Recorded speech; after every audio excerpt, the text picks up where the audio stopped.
England Take. I'm your host, AGA Kirsten. NewEnglandTake.com to get more from the show. That is the Substack. Great way to support the program right over there, as well as every major podcast platform, the YouTubes, and all those sorts of places. Big thank you to thegranitegrok.com for picking up the program.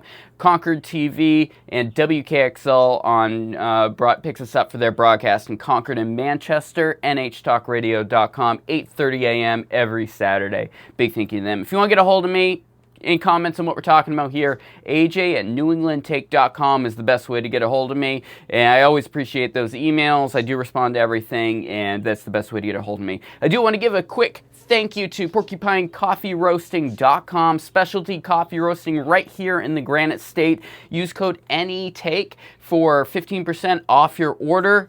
Awesome coffee. I literally drink it every morning. It's fantastic. I got a light roast this month, which usually I'm not on board with, but it's perfect. I'm loving it just the same as I have the previous months, and I'm excited to continue this partnership. PorcupineCoffeeRoasting.com. Use code NETAKE. All right, excited this week to be joined by a first-time guest, Michael Stansfield. He's the Chief Executive Officer at Civic-Chain.com, so Civic-Chain. If you want more figure out what they've got going on, go check that out. First of all, welcome to the show, Michael. I appreciate it. Hey, thanks for having me. Appreciate the show, appreciate what you do, and appreciate you having me on to talk my piece. What do you want to know about, good sir? Yeah, so we're talking blockchain, we're talking data transparency and government, things I am both super interested in. Let's start off with, what is Civic-Chain for people who are not informed on what it's about? Yeah, for sure, for sure. So I'm a big fan of fixing problems, right? My whole career, I've been an IT guy, designing IT organizations, delivery organizations, and much like government, if you're designing a system, which is an organization of people and processes and things and feedback loops, the system's going to perform just to what you designed it to do. So if you made a widget machine, it's going to produce widgets until it's out of widget precursor materials. Government's no different. And so my idea with Civic-Chain was, well, if you incentivize people to do the right thing, they will. They almost always will, and they won't really go out of their way to do the wrong thing. And so a machine operates like it's designed. When I look at government, for instance, state, local, or federal, lobbying is built in. Bribery, legal bribery, is a facet of the machine. So I think seeing a little bit of corruption here and there, I would be surprised if it wasn't there, because it's literally in the environment. So the idea behind Civic-Chain was, if we make government tamper-proof, if we make it transparent, if we make the spends from point A to point B a transparent ledger that anyone can verify and is forensically auditable, it'll make it really hard for people to do the wrong thing. So we're re-incentivizing the governmental machine. It's probably the easiest way to put it. And it's super important. I mean, at the more consumer level, I mean, a great comparison for people to understand the basis of it is music stealing. Like that's like at the most basic consumer level, it's the same exact thing. If you remove any way for people to get to the things that they want, especially in a digital world, they're just going to use the illegal method. It's where Napster came in. It's the reason why music stealing has basically gone away, because it's now just readily available on all these platforms. Yes, there may be all sorts of economical issues when it comes to artists and things of that nature, but when it comes from a stealing perspective, if you give a straightforward, easy way to not do the bad thing, it's so much better for everyone involved. Yeah, and the power behind it is the technology stack. I try not to talk about the blockchain aspect, because blockchain isn't sexy. It's got a bad name. People think blockchain, they think meme coins and FTX blowing up. But really, when you look at it, it's just a fully public ledger that anyone can verify. And that's the power of the tech. So the idea is that we build those spends live action on the ledger. So for instance, a town would keep a budget line item, say the town, any given town. And I talk to finance directors, I talk to select boards, I talk to town clerks, city clerks, I talk to people all the time. If you were to take $100,000 worth of spend, say for plowing services for the year, and you put it in a transparent pool where anyone out there can verify the $100,000 is sitting there, and then you tie that to a credit card spend. And with Civic-Chain, we can do that to a digital card. So whether that's Google Pay, Apple Pay, or a physical card, i.e. places in northern Maine that don't have tap to pay at the pump yet, still need a physical card, we can do that too. And so think of it like I'm a public works director driver, right? And I'm driving the truck for the town. I've got the plowing contract card in my hand, and I stop and I get diesel. I swipe the card at the pump. The transaction happens basically instant, so near instantaneous settlement. By the time the driver's tires hit the pavement, that register is already updated. The public ledger has been updated for everybody involved. So anybody involved in that town or outside of the town can verify that spent. So you have your $100,000 line item. It's now at $99,000, 852, less the amount for the diesel, and it's all transparent. There's no room for fraud. There's no room for issues. And I'm not saying these people, because to be honest, working with people at the local level, I don't see a lot of fraud. I don't see a lot of people with bad intentions. So when you take a good-hearted people that literally just want to help their towns because they live in that town, they raise their kids in that town, they send their kids to the schools in that town, and you make it so the technology stack is tamper-proof, it removes the environment for fraud. Kind of your point about, if you have an easy alternative to download the song legally and put it on your iPod and put it on your phone, there's a lot less incentive to go figure out what an FTP server is, to go find some kind of, you know what I mean? There's a lot less incentive to do that. I'm not saying you can't do problematic things with this solution. It just makes it really obvious and really self-evident for anybody involved. Fully forensically auditable, myself involved. I cannot change it. Once it's on that ledger, I can't do anything to change it. So that's the power of the technology. Yeah, and imagine this, and this is something that's been brought up a lot in recent years in New Hampshire, is the cost of FOIA requests for transactions and things of that nature. I'd imagine having a solution like this makes it a lot more straightforward for... Completely, FOIA is obsolete. Honestly, it's obsolete. With this solution, there's no reason for FOIA, because FOIA is, I can't see that information. I need to either request it from you, or in some instances, I know Dan, my CTO down in Florida, he requested records, and they wanted like $65,000 to produce those records. That wouldn't exist. It's just public. It's already there. A good example to that piece as well is, I know in Bowdoin, I've talked to them about it, they're 5 years behind on their state audit. When they say, hey, here's our audit from the town to the state, I told them, I can't really help you with the previous records. I can try to help you get them transparent. We can absolutely put them up on chain and make them transparent. I can't fix what happened in the past, but I can take from today forward, and your audit next year is 3 button clicks. It's literally just a filter that grabs specific data because the data is already up there. Now, how does the blockchain make this easier than having a more solid digital ecosystem? For example, you're talking, if you go to any large company out there, they've got some huge, Quicken is like the easiest example. If you're a smaller mid-sized business, you got something like that. Why is it so difficult for governments at the local and state level to just have this sorted? Why is it we're having to get to this point where we're using blockchain specifically for this? Yeah, so could you keep your books clean with other, traditional native solutions? Sure, sure. I know there's a lot of man hours required to that. There's a lot of processes and things. So the good example I have is there is no standardized way to do this. Like if I go to town A, town B, town C, each one is going to have a different record keeping system. They're going to have a different computer middleware. They may have Quicken, they may have Excel. I've actually seen towns where it's like an Excel spreadsheet, but they use one page like a running tally where they go and they just keep adding lines to the bottom of it. So there's no easy answer to that question, but everyone's solution is a little different. With us, we streamline all of it. So it's not just the financial visibility piece.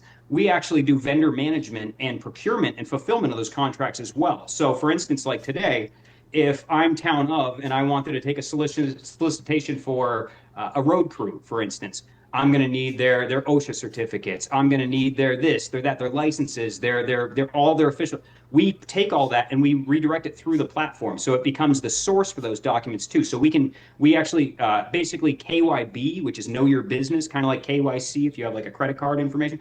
KYB the business as well as the town. So we have like a vendors list where they're already cleared. So next year when they come around, instead of having to file that again and get this and get that, it's already in the portal. They might have to update it like the year on a document, but all it takes for the city clerk, instead of having to chase this stuff down, they open the portal and say, yep, documents here, looks good, approve. Or nope, not the right document, send a different document. So it basically standardizes that workflow for all of the towns that use it. Obviously, we want to build customization into there. Our idea is to make it, fit the needs of the town specifically, but it makes it a lot more streamlined. Something that is a huge concern, especially over the last decade, 20 years, is data security and making sure that there was a town in the Monadnock region, for example. It was probably at least, I'm feeling old all of a sudden, I can't remember, it was probably more than a decade ago now, that there was a data breach, and they were dealing with issues like ransomware is more and more prevalent and things of this nature. How does the blockchain kind of help with those sorts of solutions, or is it just a proper way to isolate the data from the more secure data? Yeah, so kind of both, kind of both. So I say blockchain, and people go, "Ooh, what is Yeah. that?" So I'll make it super simple for anybody who doesn't know. Think of a blockchain like an Excel spreadsheet, but it's spread across, 20 million computers. And unless 10 million plus one of those computers agree that this transaction's going on, the network wholesale rejects it. So there's a large scale consensus mechanism where, for instance, like with Bitcoin, if I wanted to hack Bitcoin, which you can see in all of its history, it's never been hacked. If I wanted to hack Bitcoin, I would need to hack like 25 million computers simultaneously with the timings between them to convince them all that I'm actually hacking. I'm not hacking them. I'm independently access, and do all this coordination. I don't even know that with quantum computing that's even possible. The meme is that it will be, but that's still to be determined, right? And so when you look at it, the technology is based on what's called SHA-256. It's NSA standard encryption. This is like the highest grade encryption you're going to find on the market. It's encryption based. It's cryptography by its nature, hence cryptocurrency, cryptography currency. So the technology has a security stack built in. It is a security stack. Now, the specific ledgers we're going to be using, it makes it a lot easier. So if I was to say we're using, Mike's meme coin, I wouldn't really trust my finances on Mike's meme coin. But if I go to any given town and say, hey, I'm putting you on infrastructure right now that 300 other banks are using today for remittances and settlement today, actively, they have and obviously we're looking at all the PCI compliance, SOC 2 compliance, all the standard compliances.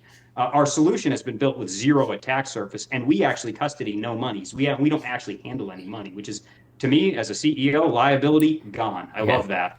Pass it on to an actual custodian who has the licenses, who's done the due diligence, and at some point we could go through those processes and we could become that custodian and we could recapture margins that way. But to be honest, as a business owner right now, it's way easier to delegate that to a trusted banking institution today that's handling billions of dollars. What does it look like for the people that are actually looking to view the data? I mean, people talk about the people having confusion over like your Bitcoins and all the sketchiness when it comes to it. But what about for the general consumer or that journalist that's wanting to make sure that my town is doing the right thing? What does it look like to them interfacing with it? Oh, for sure, for sure. And this is where it gets fun. And apologies if you hear some noise in the background. I don't know if my geese had babies recently and they're all excited outside the window here and they're all talking to each other. So if you pick that up, You're good. You're good. But sorry. So yeah, so it gets fun when you start looking at the data. So my goal here, I don't know if you Matt Taibbi in the Twitter files. Yep. Kind of, here's the big data load. Let's pick through it and parse through it. My goal is to get to the point where we have like the county files. We're like, hey, I live in this county. I want to know what's going on. Here's all the data. You can run AI against it. You can run all kinds of data visibility tools. I'm actually bringing on staff, a couple data scientists to create, basically windows into the data. Data is great, but if you give somebody a mountain of numbers, it doesn't do a lot for them. But if you can draw pictures with it and say, okay, so out of our spend, 80% goes to this and 20% goes to that. And every 2 years, 50% is lost through this. You can really start to visualize where that money goes, where the losses are, the places where, let's be honest, a lot of it's just inefficiencies. I don't think it's all fraud. There is definitely fraud in the system, and I'm not going to pretend there isn't. I mean, that's a big narrative these days. But I don't think it's all fraud. I honestly think there's a lot of just inefficiencies in the system from the way it was always done. Now, keep in mind, some of these folks I meet with, the advent of bringing the computer into their process is still new in the terms of their role. And so with this, I have to sell a product that user can then respond to. That user can see the data. So my goal is to give this basically like a traditional online banking feel with a whole data visibility UX, a user experience, where you can go through and kind of parse that data and say, I'm interested in plowing related stuff. I own a plowing company and I want to offer services to the town next year. So let me see what they spent in past years, how much the diesel bill is, how much this is. So it actually helps me price our RFPs in, or the request for proposal, things like that, the submissions for proposal, so that way I can have a more accurate discussion with the town. And to be honest, it brings down the risk premium in that area when the numbers are more reasonable and easy for the average person. So if we implement it at a town level, I expect local people in the town to be interested in, hey, I spent $5,000 this year in property tax. Let me literally go see how many yards of concrete I got, or how many, how much road clearing I got, or how many new transformers I bought, or whatever the thing is. But when you start zooming out, our product also scales to the school district, which is a big one right now. I have multiple towns asking me, hey, we want this for our town. And they're actually doing the warrant articles process right now to actually procure our product, which is awesome. Towns are bringing us in. But a lot of them say, hey, we also want you to get this around our school districts so we can see what that spend looks like too. And again, I don't think it's fraud. I just think there's inefficiencies in the system that with some people, because if I hire somebody to run a school, I want an educator. What I don't necessarily always hire is a CFO, a chief financial Right. officer for that school. And so it gives the opportunity for the CFO minded people in the community to go and look and say, hey, Administrator so and so, if every third year you did this in a bulk purchase instead of buying it every 6 months on the fly, you'd save $500 a year. Now, if we scale that times 50, look at all this property tax we save. That's my goal, is to give the data. My goal isn't to solve the problem for anybody. My goal is not to tell people what to vote for or what to buy at all. I don't want to be a partisan. I don't want to say red team right, blue team that. None of that. None of that stuff. My goal is to just make it transparent and give a tool to the every man and every woman out there to empower themselves to hold their own local government accountable. Yeah, and that's the big reason why I wanted to talk to you is and raise awareness for a product like this, like Civic-Chain, is because I've tried. It's been an ongoing issue here in the state of New Hampshire's education funding. We're spending this or that. We're paying this much per pupil, blah de blah, which doesn't really tell you anything. It's not useful at all. I know a lot of really good reporters that I'm sure, if they had direct access to data at a more wholesale level across the state, they'd be able to do amazing things, but it's almost impossible to really dive down at a holistic level for the state or even for the region, because you got to go to each individual school district. You got to try and break it out. You got to figure out what's coming from the state funding, what is spent on certain contracts that maybe they're done at the county level. Maybe they're sharing with other schools, or maybe they're like Concord, where they got a half dozen different schools and with very different needs across the jurisdictions. And to be able to have the data there is huge for reform and improvement. And I've never said that, except for what we saw in what was it, Claremont in recent months, that the situation is fraud. But it's just we don't know what's broken. We just know that we're spending a lot of money and we don't know why or where. Yep. I keep hearing that meme too. I go to a lot of town halls. I go to like Republican meetings. I go to Democrat meetings. I've gone to Constitution Party meetings to hear what the narratives are, hear what people are talking about. I recently went to a Democrat county meeting in Bath, and they had and I'm not going to throw anybody under the bus here, but they had a gentleman speaking for about 45 minutes talking about how taxing one group of people to give it to another was a path to prosperity. And I stood up at the end and I said, I think you're having the fundamentally wrong conversation. I said, nowhere in here did I hear about the efficacy of the spend. Right. I keep hearing take more, like you're saying with the schools. Well, we spend 20,000 per pupil. We spend 30,000. Great, make it $1 million. Does it actually improve the quality of the education, right? And so when you look at where is that money going, is it an effective spend? Is the real important point. And so in building software delivery organizations, and I'm not going to go too far down the rabbit hole, but my methodology I used is known as Agile, which is basically a team-based approach to delivery. We call it Scrum, like a rugby play.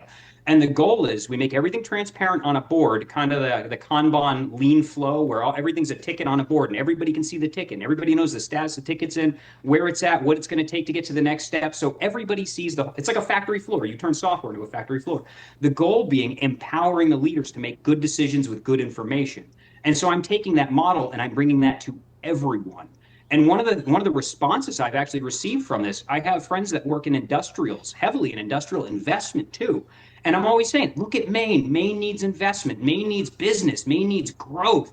I see these old mills rotting into the ground. It breaks my damn heart. Honestly, I say, I'm like, these are beautiful buildings, the brickwork and the stonework, and they're rotting. And I'm like, we could do something with industry.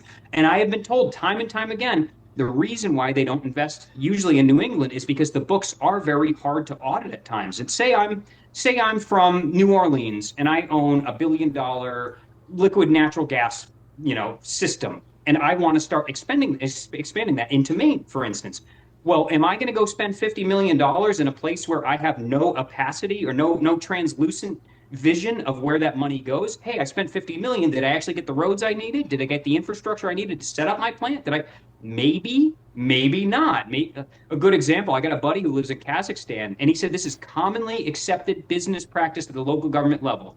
Hmm. If you need 20 million to build something, you budget 40, 20 for the project, 20 for the bribes. And that's totally just common practice there.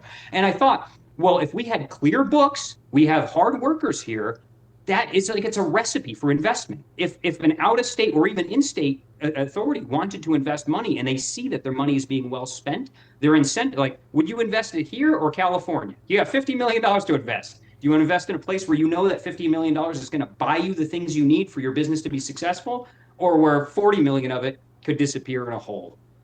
Yeah, Does that make sense? yeah, definitely, and it also kind of deals a bit with the lobbying issue, especially when if products like this especially are at the state level, because it's this eternal issue of, oh, it's the corrupt lobbyists that are forcing this or that to happen, when no, they're just representing the people that they represent, and they have their own interests that they're looking to serve. And lobbyists have access to a lot of data information that they're just going to present in the way that they see as fit, and good luck trying to get the same data that the high-up lobbyists have access to, whether it's commercial industry, whether it's a sector that provides a service, or something that's been hugely getting headlines in certain circles, as the New Hampshire Coalition Against Domestic and Sexual Violence here in the state, where they're this or that, but we don't really have data to make the case one way or another to understand whether is this legitimate? Like, are they actually making a case? Some of these characters, like Representative Reed, who I've spoken out against personally,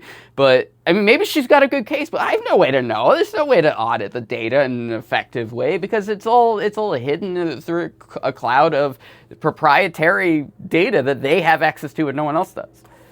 Yeah, which is my goal with that, kind of like with AI, where everybody thinks AI is something or other, but ultimately, the way I see AI is kind of a great leveler. You may Yeah. not have a lot of code experience.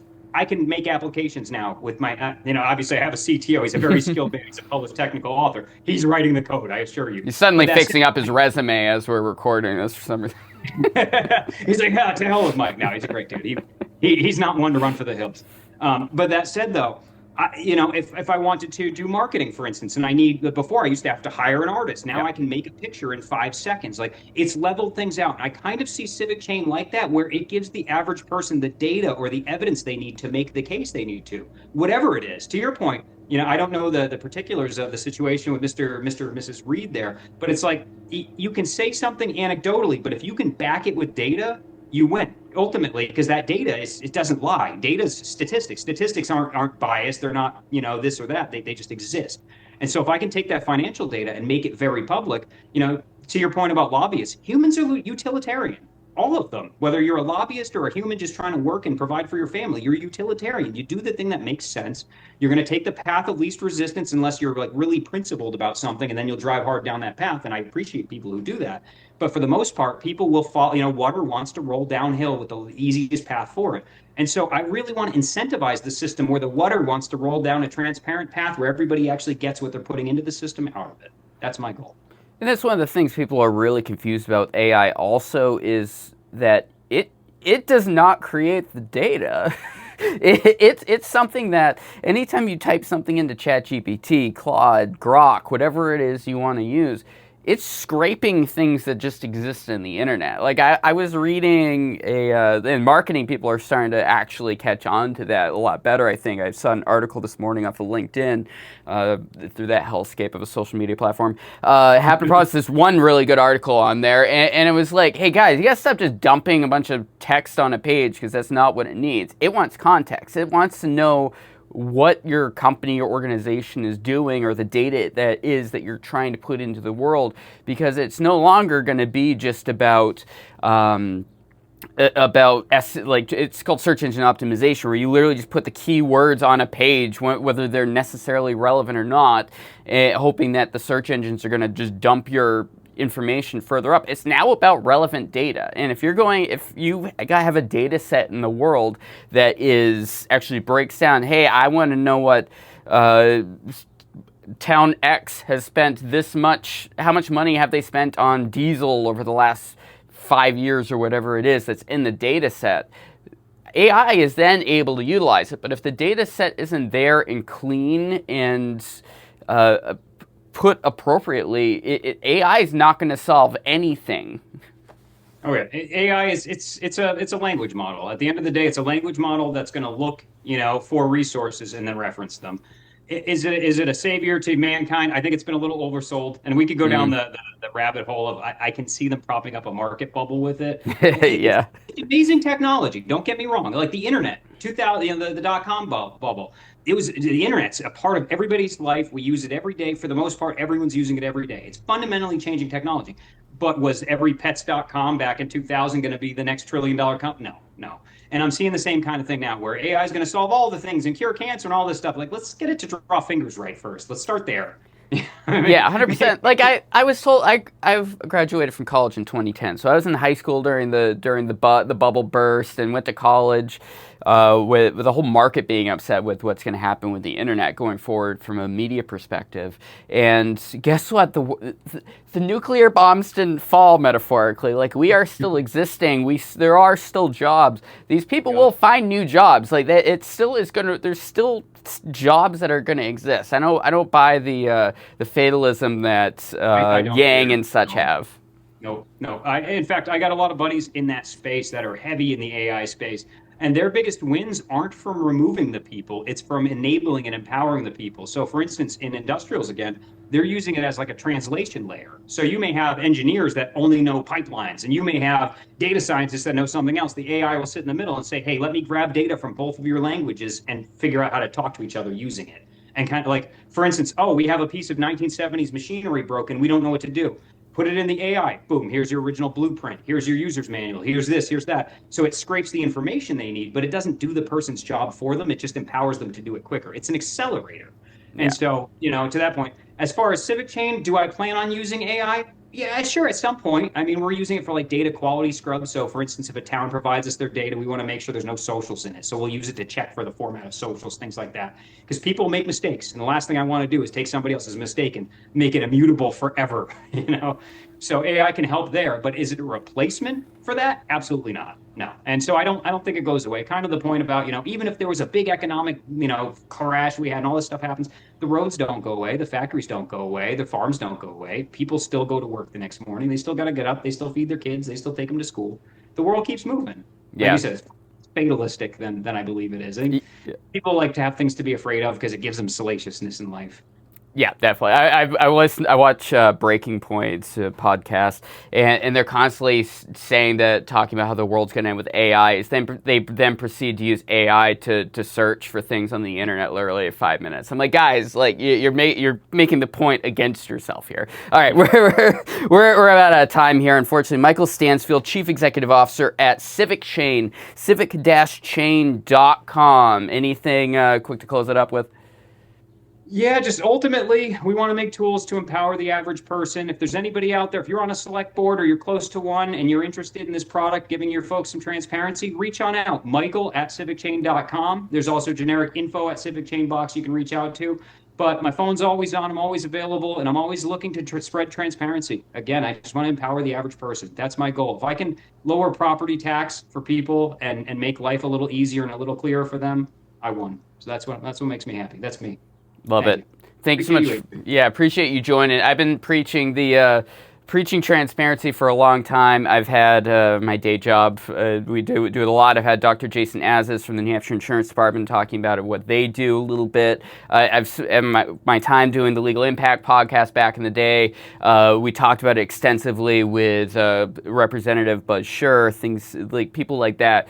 Data transparency is how we can actually know what needs to be fixed and possibly how to fix it correctly, or at least have a more informed decision to figure out policy in an effective, data-informed way, as PC and silly as it is to say that. It's the reality of the situation. Data-informed analysis is the best way going forward, and this is something any way that we can enable journalists and data analytics people to actually get a hold of the right data to give proper analysis is going to go so much further than just guessing and hoping and listening to just what lobbyists have to say.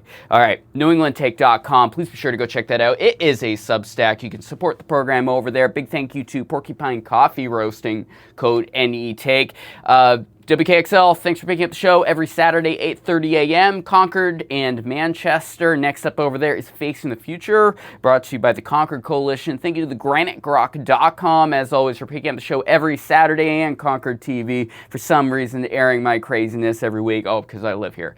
And AJ at NewEnglandTake.com, if you want to reach out to the show, if you have any opinions on this, or you have a guest idea, as Ed LaPlante from the Constitution Party actually made this contact for me with this, and I'm hugely appreciative. This has been AJ Kears from the New England Take. We'll talk to you soon.